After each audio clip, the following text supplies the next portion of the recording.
"You're not my real child," my father said during the will reading. "Everything goes to Emma and Vernon." My half-siblings grinned like they'd won. Then the lawyer paused and spoke up. "Mr. Joshua, there's an addendum you didn't know about. Your late wife kept separate assets worth $23 million, and they go entirely to her daughter. They thought they could break me, silence me, erase me for who I was, and for what my mother left behind. But they had no idea that her fierce love and my own truth would become the ultimate weapon against their bitter greed. My name is Mike, and for 28 years, I thought I knew my place in this fractured family. Growing up after my mom, Sarah, died when I was 12 felt like walking through a minefield, blindfolded.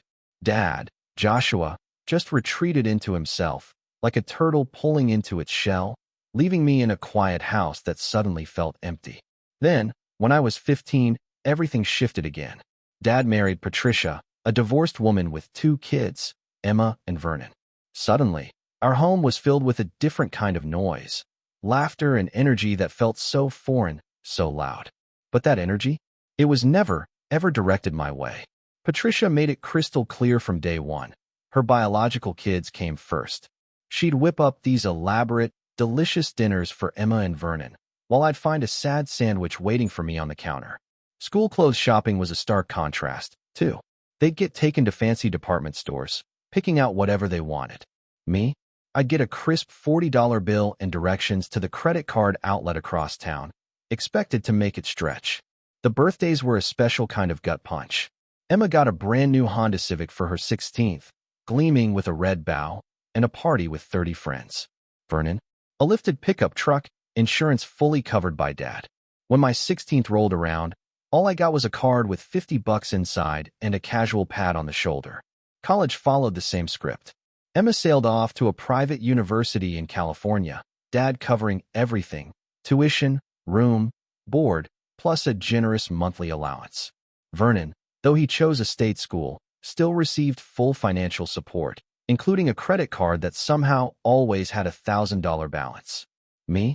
I worked 3 part-time jobs all through high school, saving every single penny I could scrape together.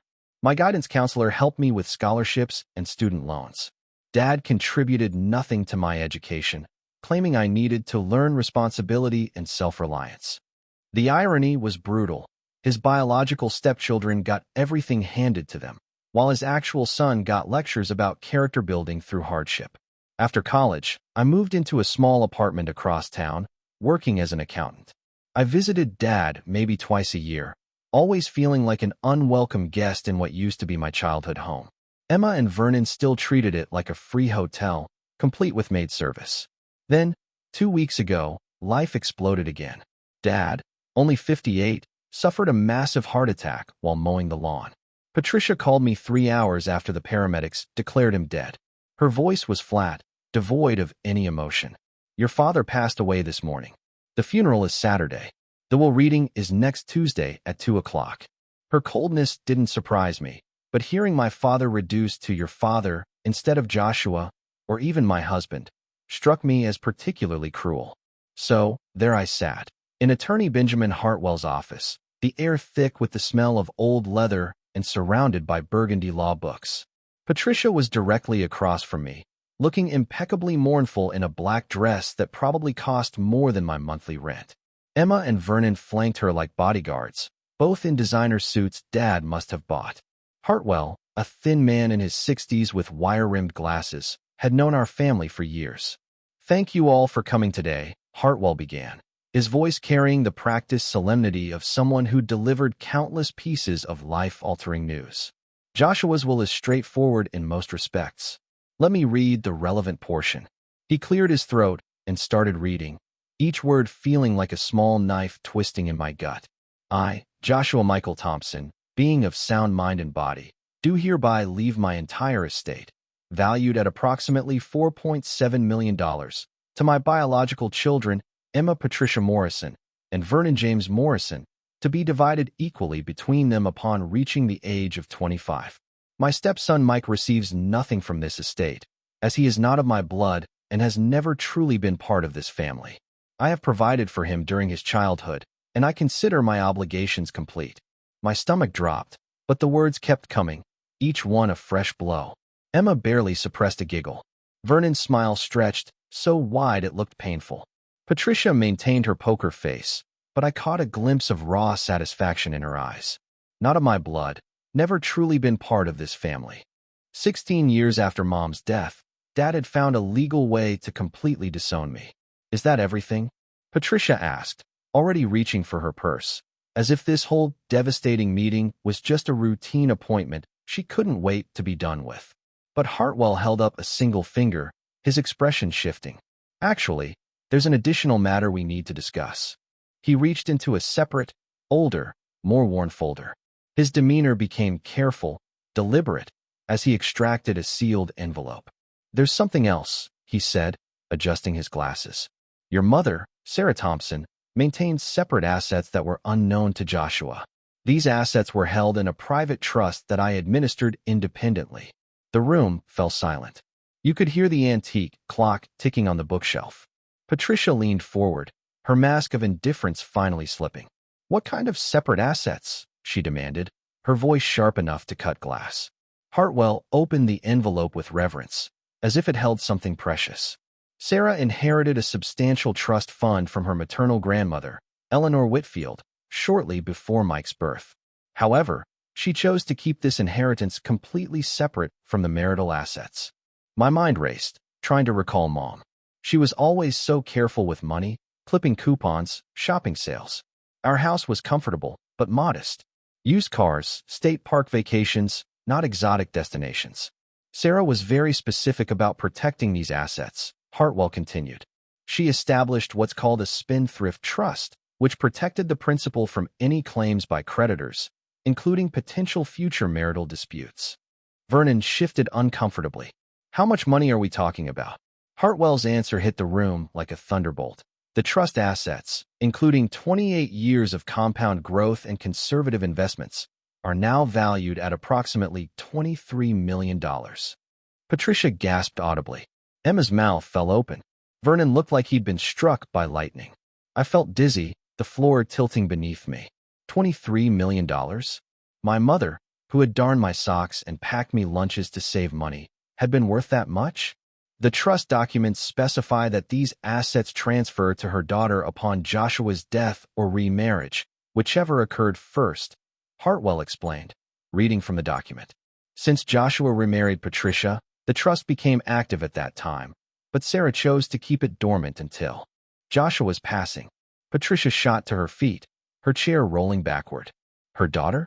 Sarah only had one child, and that's Mike. You made an error in the documentation. I assure you, Mrs. Morrison, there is no error, Hartwell replied calmly. The language was very carefully chosen by Sarah herself. Emma found her voice. This doesn't make sense. Sarah had a son, not a daughter. The money should be divided among all of us, since we're family now. The trust is very specific, Hartwell countered, pulling out another document. It references my beloved daughter in multiple places throughout the paperwork. Sarah was extremely particular about this language. My head was spinning. Daughter? I looked around, seeing the same confusion on everyone else's faces, feeling like I was missing some crucial piece of information. Patricia's voice turned venomous. This is obviously a mistake. Sarah was confused, or the paperwork was filled out incorrectly. We'll contest this in court. Hartwell remained unflappable. Mrs. Morrison, I drafted these documents personally, under Sarah's direct supervision. She was very clear about her intentions and the specific language she wanted used. Vernon leaned forward aggressively. So what happens now? How does this get resolved? The matter is quite clear, Hartwell replied. The trust transfers to Sarah's daughter as specified. However, I do need to meet privately with Mike tomorrow morning to review some additional documentation that was kept in Sarah's private safe deposit box. Patricia's face flushed red. Private meeting? Why can't we all hear whatever needs to be discussed? Because the additional documentation pertains specifically to Mike's inheritance and contains personal information that Sarah wanted to remain confidential, Hartwell explained with professional firmness. The room erupted. Patricia accused Hartwell of incompetence. Emma demanded to see all the documents. Vernon threatened to hire his own attorney. Through all the chaos, I sat in stunned silence, trying to process it all. My mother had hidden $23 million from my father. She had somehow known I would need protection. But why had she referred to me as her daughter? Hartwell finally raised his voice above the commotion. I understand this is unexpected news for everyone. Mike, can you be here tomorrow morning at 9 o'clock? I nodded, not trusting my voice. Patricia gathered her purse and coat with sharp, angry movements. This isn't over. We're going to fight this with everything we have. Emma and Vernon followed her, throwing accusatory glances my way. Mike, Emma said, her voice dripping with false sweetness. I hope you remember that we're still family, despite what some old paperwork says. It would be really nice if you shared this windfall with people who actually cared about Dad. Yeah, man, Vernon added emphatically. Dad raised you and everything. The right thing to do would be to split this equally among all of us kids. I watched them leave without responding, my mind too overwhelmed. Patricia turned back one last time from the doorway. Don't think this makes you special, Mike. Money doesn't change the fact that you were never really Joshua's son. After they left, Hartwell and I sat in heavy silence. Finally, he spoke softly. Your mother was a remarkable woman. She loved you very much, and she was very worried about protecting your future. Tomorrow, everything will become much clearer. I drove home to my small apartment in a daze, my mind spinning.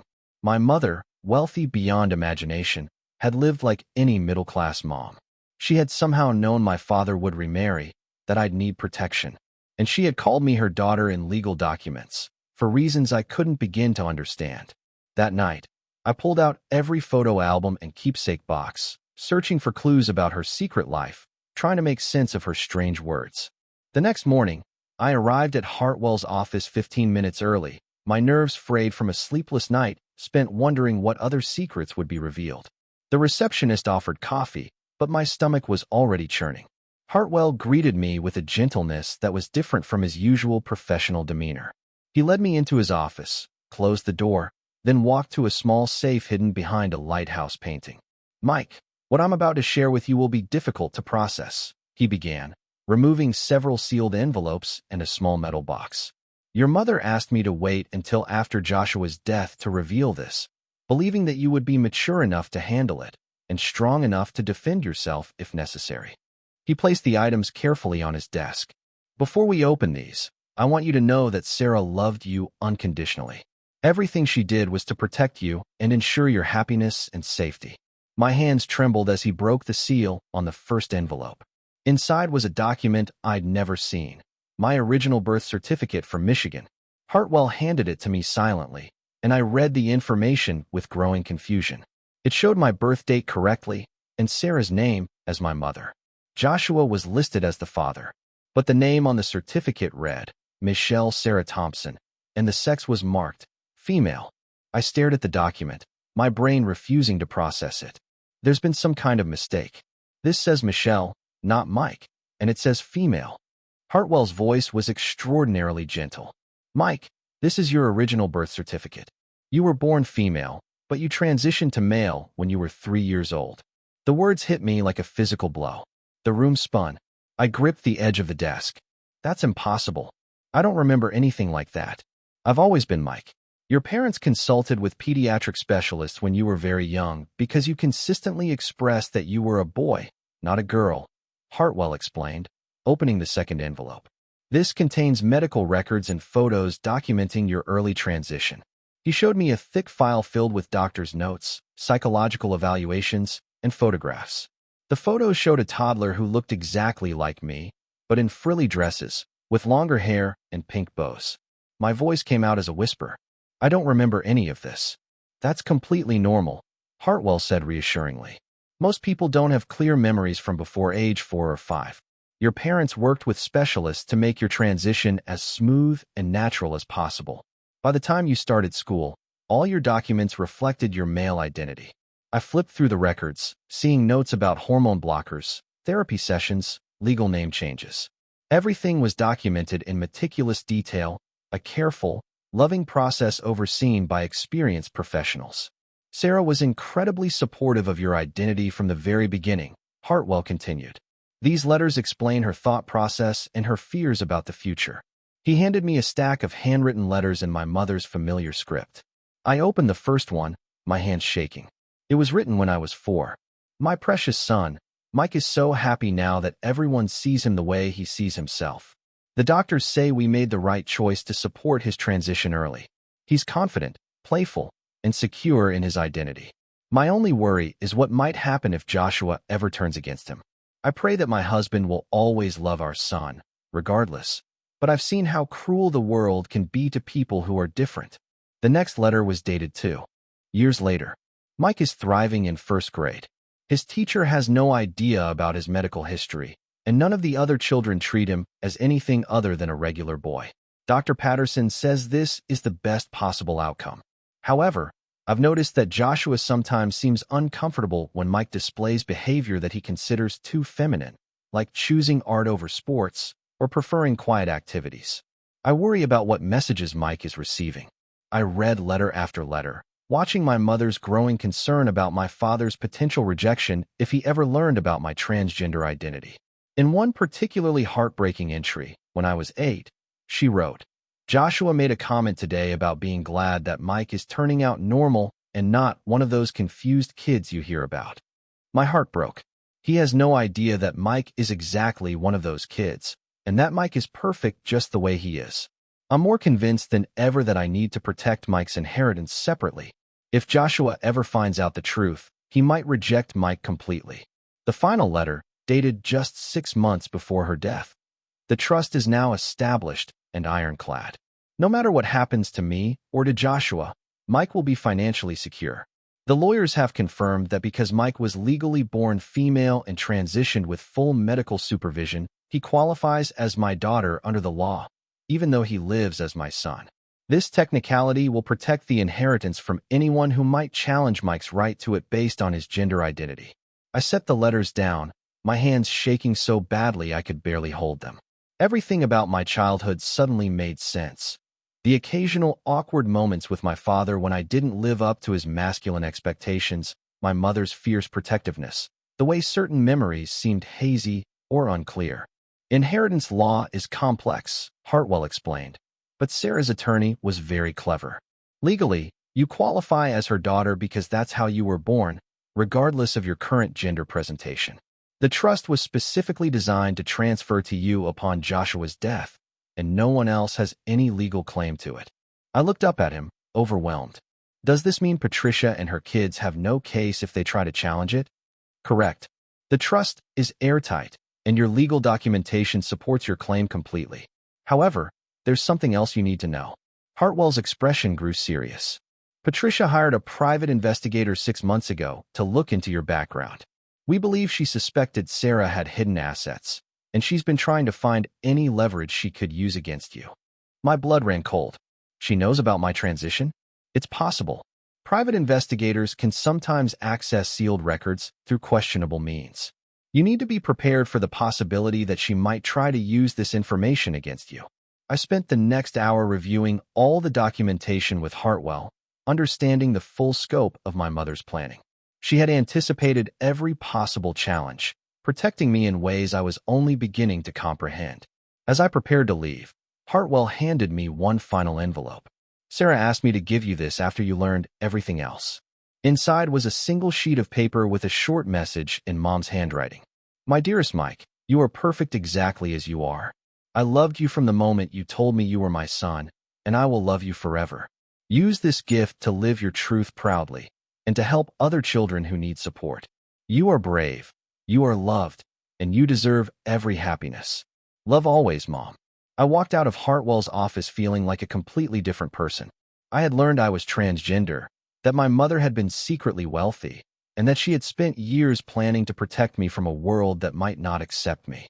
But I also felt something I hadn't experienced in years, the absolute certainty that I had been deeply and unconditionally loved.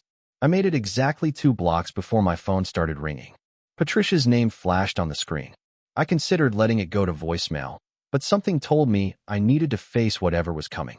"We need to talk," she said, without even a greeting. Her voice was cold enough to make my skin crawl. "I'm at your apartment. Emma and Vernon are with me." My stomach dropped. "How did you get my address?" "We have our ways. Get here now, or we're going to start making phone calls to people you work with." The line went dead.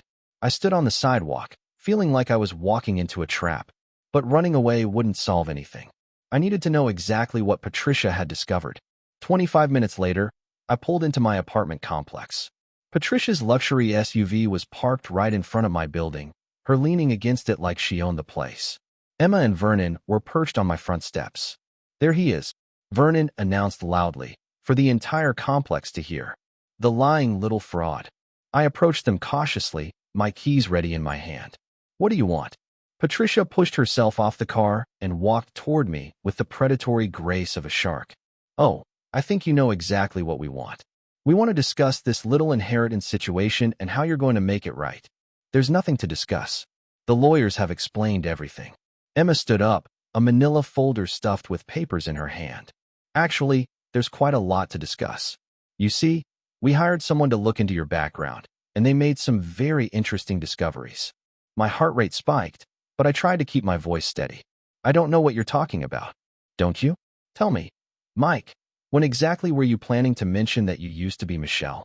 When were you going to tell everyone that your whole identity is a lie?" The words hit me like a slap, but I forced myself not to react visibly. "I don't have to tell you anything about my personal life." Vernon snorted with cruel laughter. "Personal life? This isn't personal. This is fraud. You've been pretending to be a man your whole life, taking advantage of people who didn't know the truth." "That's not how it works," I said, my anger starting to override my fear. "I am a man. I've been legally male since I was 3 years old." Patricia pulled out her phone, holding it up like a weapon. "Really? Because I have copies of your original birth certificate right here. I also have photos of you in little dresses and pigtails. I wonder how your co-workers would react if they saw these images." Emma waved the manila folder in my face. "We know everything. The medical records, the therapy sessions, the hormone treatments. You're not really Joshua's son at all. You're just some confused girl who tricked our family into accepting you." The cruelty in her voice was breathtaking. These people had known me for over a decade, eaten at the same table as me, and they were talking about me like I was some kind of imposter. "Joshua never would have accepted you if he knew the truth," Patricia continued. "He believed in traditional values, traditional families. He would have been disgusted to learn what you really are." Vernon stepped closer, trying to intimidate me. "So here's what's going to happen. You're going to sign over that inheritance to the people who actually deserve it. Split it 3 ways, between Emma, myself, and Patricia, or we start making some very public announcements about your little secret." I looked around the parking lot. Several neighbors had come out. Mrs. Patterson from Unit 12 was pretending to check her mailbox, clearly eavesdropping. The college students in Unit 8 were on their balcony with beers, treating the whole thing like entertainment. "You're threatening to blackmail me," I said, loudly enough for the neighbors to hear. "We're offering you a choice," Patricia corrected, her voice dripping with false reasonableness. "You can do the right thing and share the money with Joshua's real family, or you can face the consequences of your deception." Emma opened the folder and pulled out what looked like copies of medical records. "We have documentation of every doctor's appointment, every therapy session, every prescription. We know about the hormone blockers, the psychological evaluations, even the summer camp for gender-variant children that you attended when you were 7. My privacy had been completely violated, my most personal medical information stolen and weaponized against me. I felt exposed, vulnerable. The private investigator we hired was very thorough," Vernon added with obvious satisfaction. "He found sealed records that most people would never be able to access. Amazing what money can buy these days." Patricia pulled up something on her phone. "I've already drafted emails to send to your employer, your landlord, and several of your high school classmates. All it takes is one button push to let everyone know what you've been hiding." The threat hung in the air like poison gas. This wasn't just about the inheritance anymore. They were trying to destroy my entire life, my career, my reputation. "And don't think you can just ignore us and hope we'll go away," Emma said with a viper's smile. "We know where you work. We know where you go to church. We know which gym you belong to. We can make your life very uncomfortable, very quickly." Vernon nodded enthusiastically. "I've got friends who would love to help spread the word about the neighborhood freak." Amazing how fast news travels in a small town. I stood there for a moment, processing the full scope of their attack. They weren't just threatening to reveal my transgender identity. They were threatening to turn my entire community against me through harassment and misinformation. But something interesting happened as I listened to their threats. Instead of feeling more afraid, I started feeling angry. These people were trying to destroy me because they couldn't stand the thought of me having something they wanted. They were willing to commit crimes and hurt an innocent person because of their own greed and prejudice. You have 48 hours to make your decision, Patricia announced like she was delivering an ultimatum from on high. Sign over the inheritance, or we start our campaign to let everyone know exactly what you are. With that, they climbed back into Patricia's SUV and drove away, leaving me standing in the parking lot, surrounded by curious neighbors. Mrs. Patterson approached me cautiously. "Honey, are you all right?" Those people seemed very upset about something. I looked at her kind, worried face and realized Patricia had made a serious tactical error. She had chosen to threaten me publicly, in front of witnesses who could see exactly what kind of people they were dealing with. "I'm fine, Mrs. Patterson. Thank you for asking. Those people are just angry about a family inheritance issue." "Well, if you need anything, you know where to find me," she said, patting my arm gently. "And honey, I don't care what anybody says about you. You've always been nothing but polite and helpful to everyone in this building." As I walked up the steps to my apartment, I realized Patricia's threats had backfired. Instead of making me feel isolated and alone, they had reminded me that I had allies and support systems she knew nothing about. But more importantly, they had shown me they were willing to break the law and hurt innocent people to get what they wanted. And that gave me something I hadn't had before, a reason to fight back. The next morning, I woke up to 17 missed calls and 43 text messages. Patricia hadn't been bluffing. She had somehow gotten my personal phone number and distributed it to people who were now calling me at all hours with accusations and threats. The messages ranged from confused friends asking if the rumors were true, to strangers who had gotten my number from social media and wanted to share their opinions about transgender people. Most disturbing were the messages that contained detailed threats about what would happen to me if I didn't leave town. I realized Patricia's private investigator had done more than just gather information about my medical history. He had created a comprehensive dossier of my personal contacts, social media connections, and daily routines. But instead of panicking, I decided to fight back systematically. I started by documenting everything. Screenshots of the threatening messages, recordings of the voicemails, detailed notes about the confrontation in my parking lot. If Patricia wanted to play dirty, I would make sure there was evidence of every illegal thing she did. I called Hartwell's office and scheduled an emergency meeting. Then, I did something that surprised even me. I called a forensic accountant I knew, David Chun, who specialized in financial fraud for divorce and estate cases. "I think my stepmother might have been stealing from my father," I explained to David.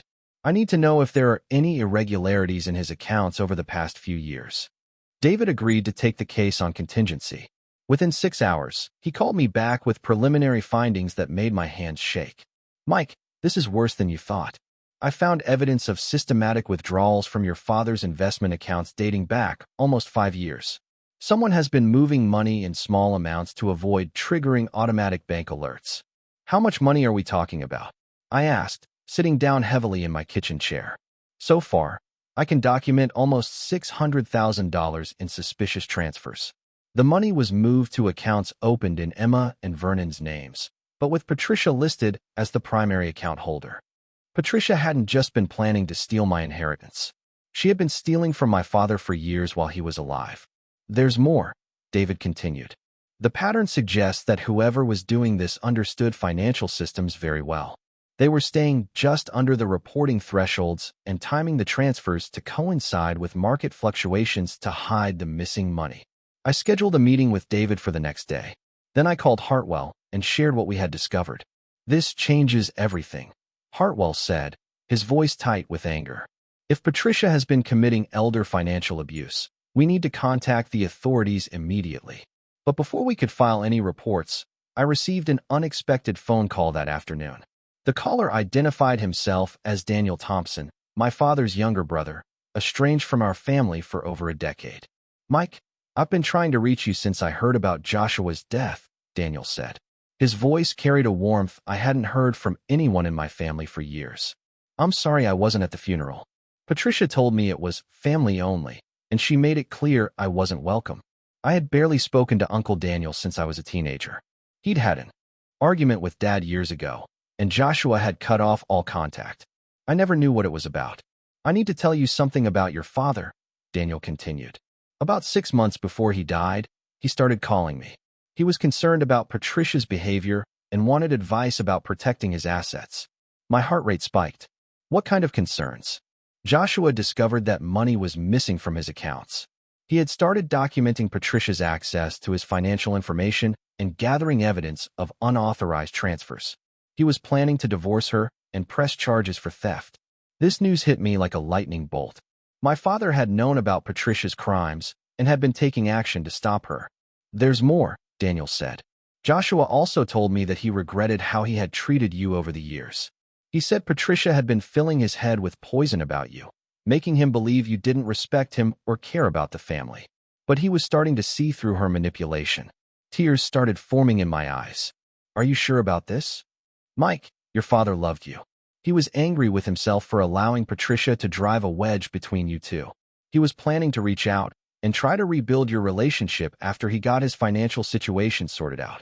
Daniel agreed to meet with me the next day and bring copies of text messages and voicemail recordings that Joshua had left for him. These communications would prove my father had been trying to protect his assets and had wanted to reconcile with me. That evening, something else unexpected happened. My neighbor, Mrs. Henderson, from the apartment next door, knocked on my door with a plate of homemade cookies and an envelope. "I hope you don't mind the intrusion, dear," she said, settling into my kitchen chair like she belonged there. "But I need to share something with you about your mother." Mrs. Henderson was in her 70s, with silver hair and gentle eyes that seemed to see everything. I had helped her with groceries and small repairs for years, but we'd never talked about anything deeply personal. "I knew your mother well when you were a little boy," she continued. "We used to have coffee every Tuesday while you were at school. She talked about you constantly, always with such pride and love." She handed me the envelope, which contained several handwritten letters. "Sarah gave these to me shortly before she died. She asked me to keep them safe and give them to you if you ever needed them." I opened the first letter with trembling hands, immediately recognizing my mother's handwriting. "My dearest Mrs. Henderson, if you are reading this to Mike, it means that something has happened to me, and he needs to know how much he was loved. Please tell him that he brought joy to every single day of my life. Please tell him that he has nothing to be ashamed of and everything to be proud of. Most importantly, please tell him that if people ever try to hurt him because he is different, it says everything about them and nothing about him." The letter continued. "I've made arrangements to protect Mike financially, but I'm worried about protecting him emotionally. Joshua loves him, but he sometimes lacks the courage to stand up to people who might pressure him to reject Mike. If anyone ever tries to make Mike feel unwelcome or unloved in his own family, please remind him that family is about love and support, not about DNA or tradition." Mrs. Henderson patted my hand gently as I wiped tears from my eyes. "Your mother knew you might face challenges because of who you are. She wanted to make sure you had people in your corner when things got difficult. Did you know about my transition?" She smiled warmly. "Honey, I've known you since you were 3 years old. I watched you become the confident, kind young man you were meant to be. Your mother handled everything with such grace and wisdom. She put your happiness and well-being above everything else." Mrs. Henderson agreed to testify on my behalf if Patricia tried to challenge my inheritance. She also offered to be a character witness if anyone questioned my integrity or identity. As she prepared to leave, she turned back with a serious expression. "Mike, those people who were here yesterday making threats? They showed their true character to everyone who witnessed that display. You don't need to hide from people like that. You need to stand up to them." That night, I reviewed all the evidence. David's financial analysis, showing Patricia's theft, Daniel's recordings, proving my father wanted to reconcile, Mrs. Henderson's letters, confirming my mother's protective intentions, and the documentation of Patricia's harassment and blackmail. For the first time since this whole nightmare began, I realized that I wasn't just a victim defending myself. I had the power to go on the offensive and expose Patricia for the criminal she was. Armed with evidence of Patricia's financial crimes and a growing network of unexpected allies, I decided it was time to stop playing defense and start fighting back. I scheduled a meeting with the district attorney's office to file formal charges against Patricia for elder financial abuse, theft, and extortion. Assistant District Attorney Sarah Martinez reviewed the evidence with the focused intensity of a surgeon examining X-rays. David's forensic analysis had uncovered even more financial irregularities. Patricia had stolen nearly $800,000 from my father over 5 years through a sophisticated scheme of small, frequent transfers. This is one of the most comprehensive elder abuse cases I've seen, Martinez said, organizing the evidence into neat piles. The pattern shows clear intent and premeditation. She knew exactly what she was doing. The investigation revealed that Patricia understood financial systems much better than she pretended. Before marrying my father, she had worked as a bank manager for 12 years. She knew how to manipulate accounts and timing to avoid detection, and she had been training Emma and Vernon to help her launder the stolen money through their personal accounts. But the evidence that sealed Patricia's fate came from an unexpected source, my father himself. Daniel had provided access to Joshua's personal email account, which contained months of correspondence with a private investigator Joshua had hired to document Patricia's theft. Your father was building a case against his own wife, Martinez explained, showing me printed emails that made my chest tight with emotion. He had photographs of forged signatures, bank statements showing unauthorized access, and recorded phone calls where Patricia admitted to taking money she claimed was owed to her. One email from my father to his investigator was particularly heartbreaking. I need ironclad evidence before I confront Patricia because she will try to turn my children against me. I also need to reach out to my son Mike and apologize for the terrible mistakes I've made. Patricia has been manipulating me for years, making me believe that Mike didn't care about our family. I see now that she was isolating me from the people who actually loved me. Martinez agreed to file formal charges against Patricia, Emma, and Vernon for conspiracy to commit theft, elder financial abuse, and extortion. The blackmail attempt against me provided additional charges of harassment and criminal intimidation.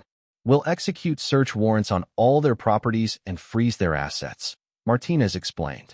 If they've been living off stolen money, they're about to discover what financial hardship actually feels like. While the criminal case moved forward, I decided to take additional steps to protect myself and send a clear message that Patricia's intimidation tactics had failed completely. I hired a civil rights attorney named Rebecca Walsh, who specialized in discrimination cases involving LGBTQ+ individuals. Her job was to document the harassment I had received and file restraining orders against Patricia and her children. What they did constitutes hate crime harassment in this state, Walsh explained during our first meeting. Threatening to out someone's transgender status for the purpose of causing harm is specifically prohibited under our anti-discrimination laws.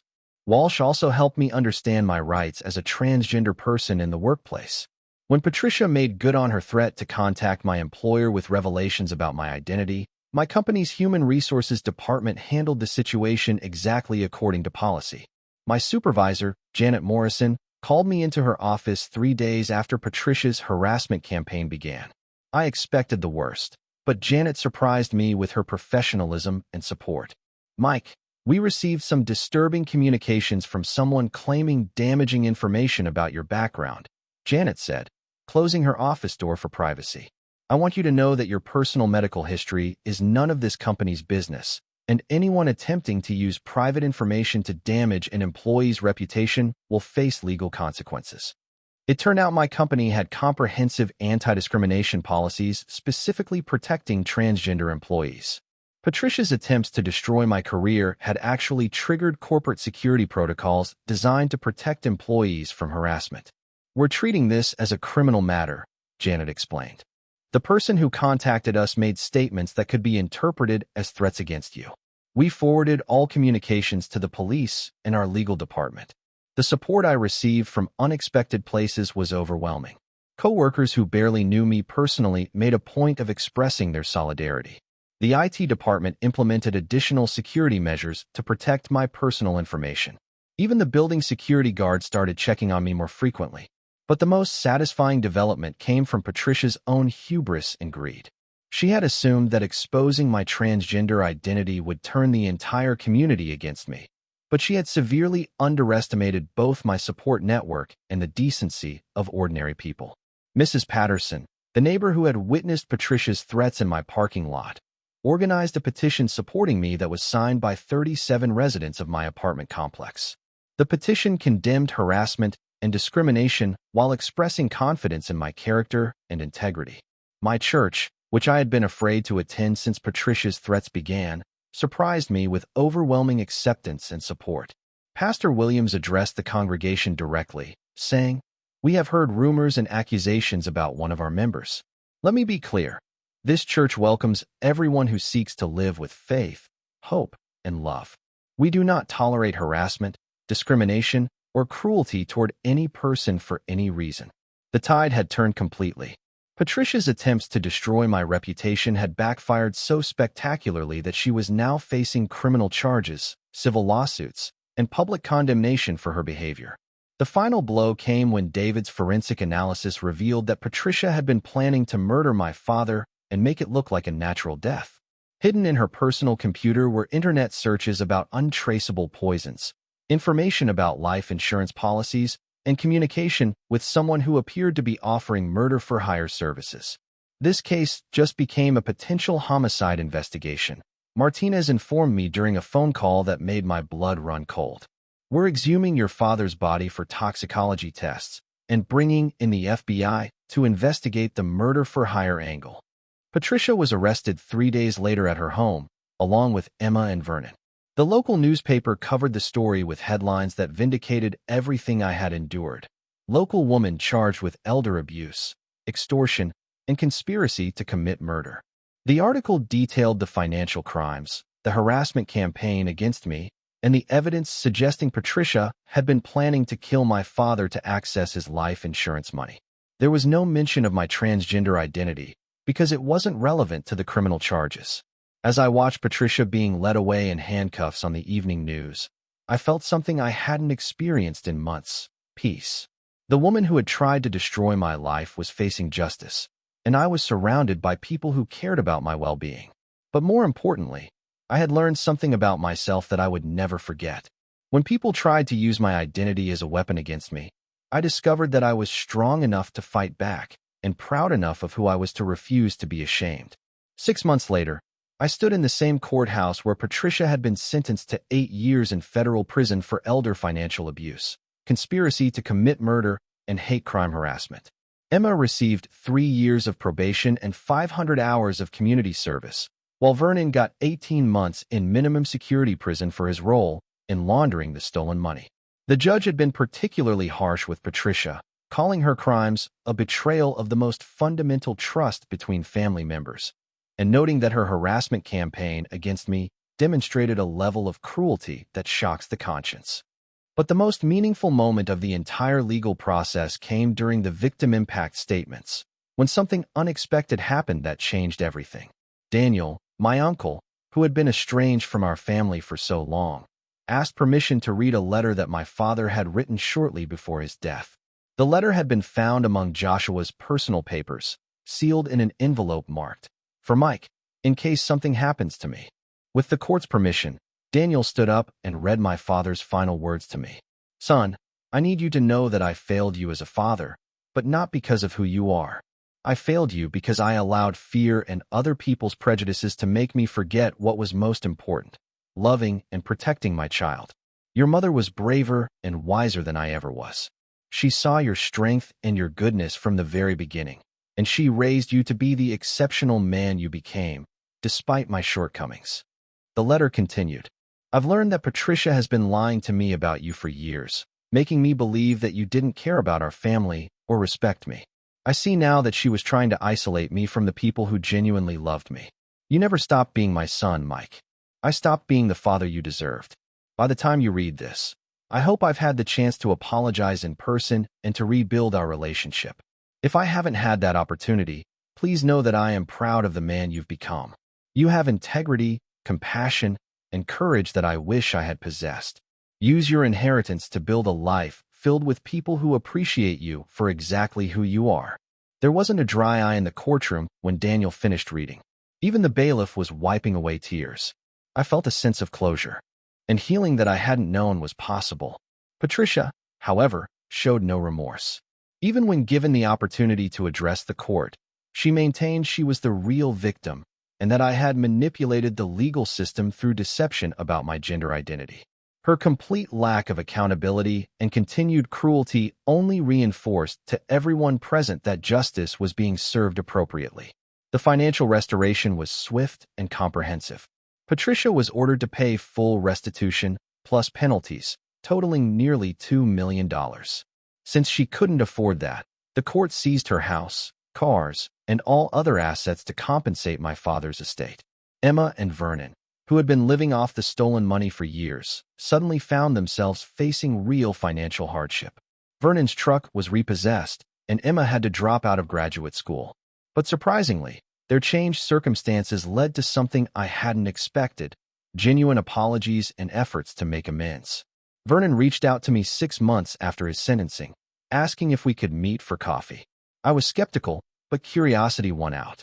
"I've had a lot of time to think about what we did to you," Vernon said, his voice carrying a humility I'd never heard. I realized that we were never really angry about the inheritance. We were angry about having to face the truth about our mother and ourselves. He explained that living without stolen money had forced him to confront his own character. "I never earned anything in my life. I just took what Patricia gave me without asking where it came from. When I finally got a real job and started working 40 hours a week, I understood what you went through your whole life." Emma's apology came in a handwritten letter delivered by Daniel. She acknowledged her behavior had been motivated by jealousy and greed. "You always had qualities that I envied," she wrote. "You were independent, hardworking, and genuinely kind to people, even when they didn't deserve it. Instead of trying to develop those qualities myself, I resented you for having them. I'm sorry for the pain we caused you, and I understand if you never want to speak to any of us again."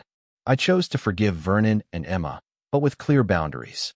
Forgiveness didn't mean forgetting or pretending our relationships could return to what they had been.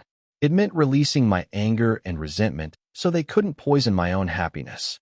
With Patricia's criminal case resolved and my inheritance secure, I was finally free to build the life my mother had envisioned for me. The $23 million gave me opportunities one had never imagined, but more importantly, it gave me the security to live authentically and help other people facing similar challenges. I established the Sarah Thompson Foundation for Transgender Youth, providing financial support, medical resources, and legal advocacy for young people whose families had rejected them because of their gender identity. The foundation also offered scholarships for transgender students pursuing higher education and grants for families seeking to support their transgender children properly. The foundation's first major project was partnering with local schools to implement anti-bullying programs and provide training for teachers on supporting LGBTQ+ students. We also created a crisis intervention hotline for transgender teenagers facing family rejection or harassment. Within a year, the foundation had helped over 200 families and prevented dozens of suicide attempts among transgender youth. Every success story reminded me that my mother's sacrifice had created ripple effects of healing and hope far beyond her original intentions. I moved to a larger city where I could live more openly and connect with a broader community of people who shared my experiences and values. My new neighborhood included several other transgender individuals, and I found a sense of belonging I had never experienced before. My career flourished as well. The financial security allowed me to take risks and pursue opportunities that I wouldn't have been able to afford before. I started my own accounting firm, specializing in nonprofit organizations and small businesses owned by marginalized communities. Most importantly, I learned to stop hiding parts of myself out of fear. When people asked about my background or family history, I answered honestly and confidently. Some people reacted with ignorance or prejudice, but most responded with an acceptance or simple indifference that was more beautiful than any forced enthusiasm. 2 years after Patricia's conviction, I received an unexpected phone call from the state attorney general's office.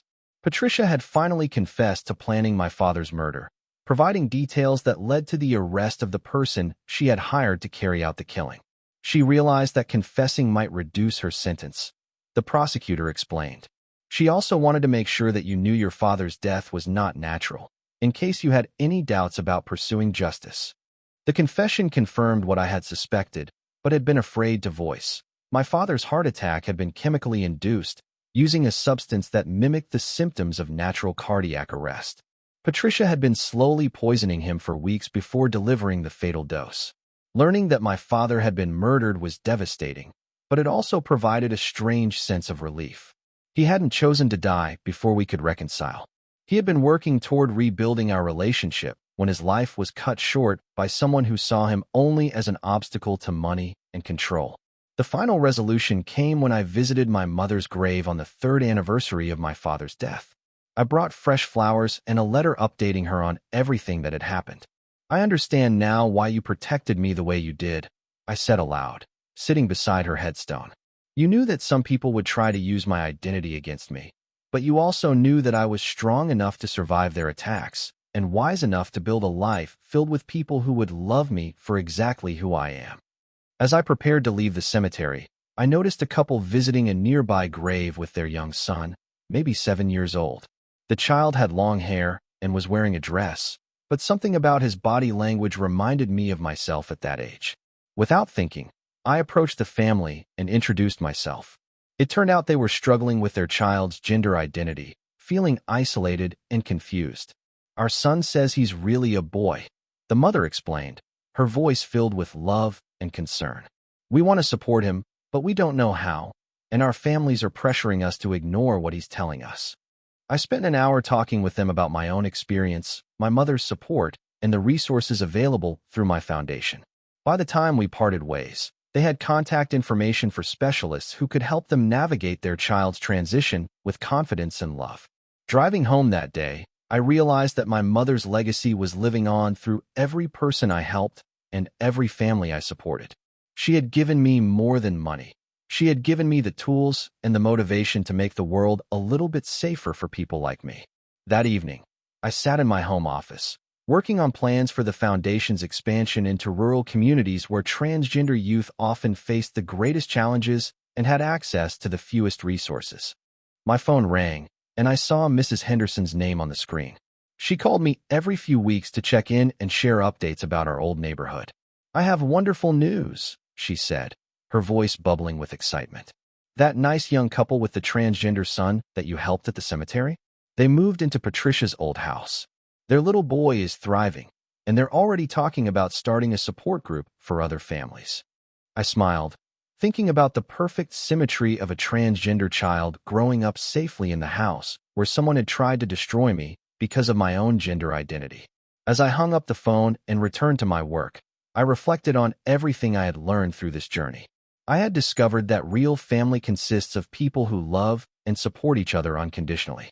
I had learned that fighting for truth and justice, even when it's painful, honors the people who believed in us and protected us. Most importantly, I had learned that my identity wasn't something to be ashamed of or hidden, but something to be celebrated and shared with pride.